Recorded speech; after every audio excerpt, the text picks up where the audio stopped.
My name is Jessica, and I'm 32 years old. Right now, I'm standing in my beautiful Victorian home's kitchen preparing for my daughter's fourth birthday party. The smell of vanilla cake fills the air, and streamers hang from every doorway.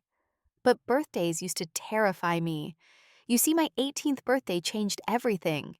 That was the day my mother kicked me out with nothing but a backpack. Now, 14 years later, that same mother stands at my door with legal papers claiming this house I built from nothing belongs to the family. The doorbell rings again, more insistent this time. I take a deep breath before opening it. Before I share what happened next, I'd love to know where you're watching from. Please hit like and subscribe if you've ever had to stand up to family who wronged you. Your support means everything. And trust me, this story is one you won't forget. Growing up in suburban Indianapolis, our family looked perfect from the outside. My parents, Margaret and Robert, owned a beautiful colonial-style house with a manicured lawn that my mother insisted be cut in diagonal patterns. She said it showed attention to detail, and Margaret was all about appearances. My father ran a small accounting firm downtown. Nothing fancy, but steady enough to maintain our middle-class lifestyle. My mother worked as a real estate agent, and she approached our family the way she approached her listings. Everything had to be staged perfectly for the outside world. I had one younger brother, Kyle, who was 3 years younger than me. From the moment he was born, it was clear he was the golden child. While I was doing dishes at age 7, Kyle was being enrolled in private art classes because mother thought he showed promise. When I turned 10, I started doing my own laundry and his too. By 12, I was cooking dinner 3 nights a week because mother had showings and father worked late. Kyle would sit at the kitchen table playing his handheld games while I stirred pots and checked ovens. The disparity wasn't subtle. My report cards all A's with the occasional B plus in math would get a brief nod and then be stuck to the refrigerator under some coupon. Kyle's C average report cards got family celebrations at restaurants where mother would explain to anyone listening that grades didn't measure true intelligence and creativity. When I made honor roll, the response was that it was expected. When Kyle participated in a school play with no lines, just standing in the background as tree number 3, we had to attend all 4 performances. I started working at a local bakery when I turned 16. Sunrise Sweets, it was called, owned by an older Italian man named Tony, who taught me the difference between proofing and overproofing bread. The job was supposed to teach me responsibility. My mother said, though I wondered what more responsibility I needed when I was already managing half the household. What it really taught me was that I was good at something outside that house. Tony praised my work ethic, customers remembered my name, and for 6 hours every Saturday and Sunday, I existed as Jessica, not as the responsible daughter or Kyle's keeper. The rule was that half my paycheck went to the family. Mother called it contributing to the household, learning the value of supporting those you love. Every 2 weeks, I'd hand over 50% of my earnings, while Kyle's allowance for doing absolutely nothing exceeded what I kept for myself. I started hiding my tips in an envelope taped behind my dresser. It felt like stealing, even though it was money I'd earned, coins and bills pressed into my hand by customers who said I'd brighten their mornings. 6 months before my 18th birthday, everything started shifting. I received an early acceptance letter to Indiana University. The partial scholarship would cover tuition if I could manage room and board. I remember running into the house envelope already torn open, my hands shaking with excitement. Mother was in the kitchen looking at paint samples for Kyle's room renovation. He'd decided he needed a music studio space, though the guitar she'd bought him 3 years ago gathered dust in the corner. I showed her the letter, watching her face as she read. Her expression never changed, just that same neutral mask she wore when disappointing news arrived. She set the paper down between us on the marble countertop she'd insisted father install last year. "College is a waste when Kyle will need support for his future," she said. "You're practical, Jessica. You don't need a degree to continue being practical." But I had already been making plans, researching dormitories, calculating costs down to the last textbook. I'd saved almost $2,000 in tips hidden in that envelope.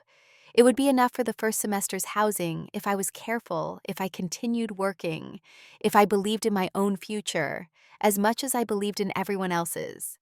2 weeks before my birthday, I came home from school to find my bedroom door open. Not unusual, except I always closed it. Mother was sitting on my bed, my envelope of tips and her lap bills spread across my comforter like evidence of a crime. Her face wasn't angry, it was worse than that. It was disappointed, like I'd confirmed some terrible suspicion she'd always harbored about my character. The fight that followed was the first time I'd ever truly raised my voice to her. I demanded my money back. She laughed, actually laughed, and said that nothing in this house belonged to me. Everything I had, from the clothes on my back to the food in my stomach, was provided by their generosity. The money I'd hidden was theft, she said, stealing from the family that sacrificed everything for me. That's when Father appeared in the doorway. For a moment I thought he'd defend me. He knew about the scholarship, had even whispered congratulations when Mother wasn't around. But he just stood there, looking between us like a man watching a tennis match he had no stake in. "Keep the peace, Jessica," he finally said. "You know how your mother gets." Then he walked away, and I understood that I'd always been alone in that house. The morning of my 18th birthday arrived with unusual silence. No sounds from the kitchen, no television murmuring from the living room. I laid in bed for an extra moment, wondering if maybe they were planning something. A surprise. An apology for the fight about the money. Something that would make me feel like I belonged in the family photos that lined our hallway. When I finally went downstairs, I found a note on the kitchen counter. Mother's handwriting, perfect cursive like always. Family breakfast with Kyle at the country club. Clean the house before we return. They'd taken Kyle to celebrate his acceptance to Preston Academy, a private high school that cost more per year than my entire college scholarship covered. While I stood in our empty kitchen on my 18th birthday, they were toasting his future with fresh squeezed orange juice and Belgian waffles. I didn't clean the house. Instead, I went to Father's home office, something I'd never dared do before. His filing cabinet wasn't even locked, like he never imagined I'd violate his space the way Mother had violated mine. It took me less than 10 minutes to find what I was looking for: the family financial records, including education savings accounts. There had been two accounts, one for Kyle and one for me. Mine had been opened when I was born, steady deposits for 15 years. The balance should have been around $40,000. Should have been, except the account was closed 3 months ago. The entire balance transferred to Kyle's tuition payment for Preston Academy. $40,000. My college fund years of birthday money from grandparents. Every sacrifice supposedly made for my future. All of it gone to buy Kyle 4 years at a school he'd probably barely attend. I was sitting at the kitchen table with the papers spread out in front of me when they returned at 2 in the afternoon. Kyle came in first, wearing a new Preston Academy sweatshirt probably bought that morning to commemorate his achievement with my money. Mother followed, carrying shopping bags from the boutique stores near the country club. Father came last, already checking his phone, already looking for an escape. Mother saw the papers first. Her face went through several expressions: surprise, annoyance, then settling into that cold mask I'd learned to fear more than anger. "Put those back immediately," she said. I didn't move. For the first time in 18 years, I didn't jump to obey. "You stole my college fund," I said. $40,000, that was supposed to be mine. "Kyle had potential," she replied, setting down her shopping bags with deliberate calm. "You're just going to get married anyway. Some nice boy will take care of you. That's what practical girls like you do." "I'm going to college," I said, "with or without your help." The silence that followed felt like standing at the edge of a cliff. Kyle had stopped scrolling through his phone. Father had stopped pretending to check emails. Even the house seemed to hold its breath. "Then you're no longer welcome here," Mother said. She said it so simply, like informing me dinner would be at 6 or that my dentist appointment had been rescheduled. No emotion, no hesitation, just a fact, delivered with the same tone she used to describe house listings. I thought she was bluffing. Some part of me believed this was another manipulation, another way to control me. But then she looked at her watch and added that I had 1 hour to pack my belongings. Only items of clothing and personal effects I could prove I'd purchased myself. Everything else belonged to the family. I stood up so fast the chair fell backward. "You're kicking me out." "On my birthday." "You're choosing to leave," she corrected. "By refusing to support this family's decisions, you're choosing independence. So take it." "Father," I said, turning to him. He was studying the wall behind my head like it contained the secrets of the universe. Dad, please. Your mother has made her decision, he said quietly. Kyle was eating a piece of cake now, chocolate with raspberry filling. He'd brought it from the country club, my birthday cake from the family celebration I wasn't invited to. He took another bite, grinning at me with chocolate on his teeth. I went to my room and started packing. Mother followed, standing in my doorway with a garbage bag, inspecting everything I put in my backpack. The laptop they'd given me for Christmas last year. That stayed. The jewelry box grandmother had left me, family heirloom not mine to take. The phone charger they'd bought, property of the household. She even went through my closet, removing anything she remembered purchasing. By the time she was done, I had 7 outfits, the shoes on my feet, and a backpack with my school supplies. She'd left me the books, probably because she couldn't imagine they had any value. While I packed, she went through the house, removing my photos from the walls. 18 years of school pictures, family vacations, Christmas mornings, all of it disappeared into a box she carried to the basement. She was erasing me in real time, editing me out of the family history while I watched. The cruelest moment came when I tried to take my teddy bear, something I'd had since I was 2. It was threadbare, missing an eye, worthless to anyone but me. Mother grabbed it from my hands. I purchased this, she said. It stays. Kyle laughed from the hallway. He'd been following us from room to room, entertained by the show. Father had locked himself in his office, classical music playing loud enough to drown out what was happening. At exactly 3:30, 1 hour after the ultimatum, Mother walked me to the front door. It had started raining heavy sheets of water that would soak through my jacket in minutes. She didn't offer an umbrella. She didn't offer anything except these final words. You want independence? Take it. Learn what the world is really like. And when you fail, because you will fail, don't come back. This door will never open for you again. Then she closed it, and I heard the deadbolt turn. I stood on that porch for 5 minutes, rain soaking through my clothes, waiting for the door to open, waiting for Father to override her, waiting for this to be a terrible joke or test. Nothing happened. Through the window, I could see Kyle channel surfing on the television. Just another Tuesday afternoon in the Hamilton house, except now there were only 3 Hamiltons. My feet moved without conscious thought, carrying me down streets I'd known my whole life, past houses, where I'd trick-or-treated and delivered Girl Scout cookies. By the time I reached Sarah's house 8 blocks away, I was shivering so hard I could barely knock.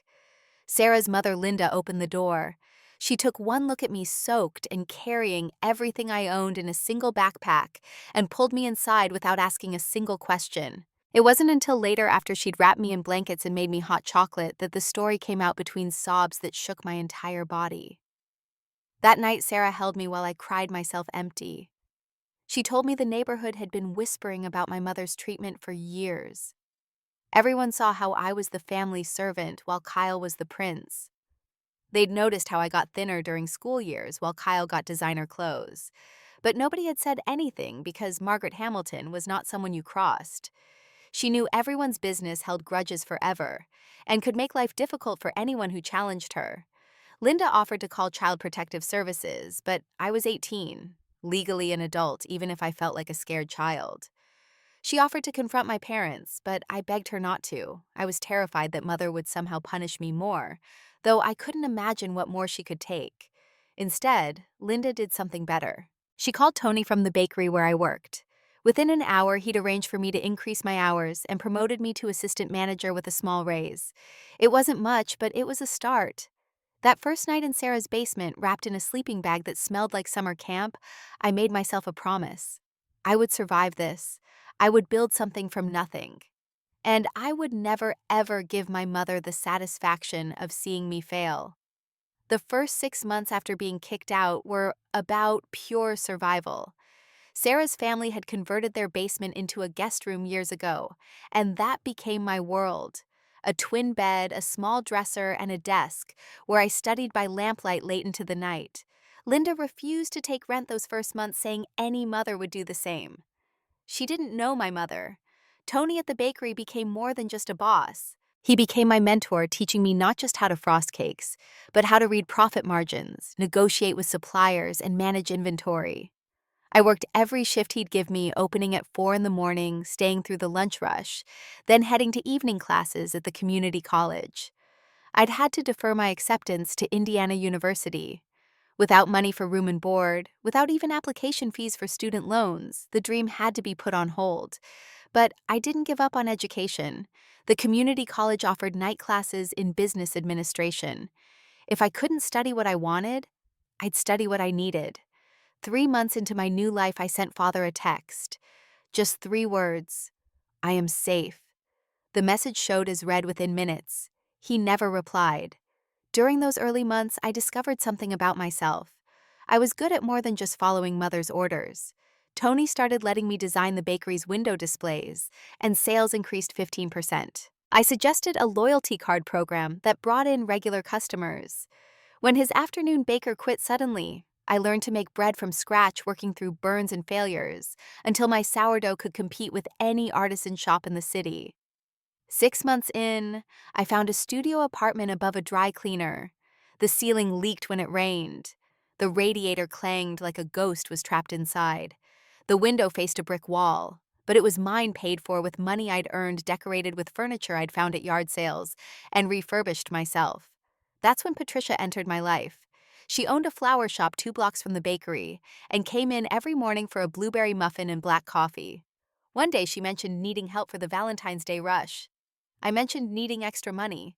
By February, I was working 30 hours at the bakery and 20 at the flower shop. Patricia was everything Mother wasn't. She praised my creativity, encouraged my ideas, and taught me about building business credit. Under her guidance, I started seeing flowers not just as pretty objects, but as architecture, emotion, and story combined. She'd stand beside me at the work table, showing me how to build arrangements that told stories without words. "You have an eye," she said one afternoon as I finished a funeral arrangement.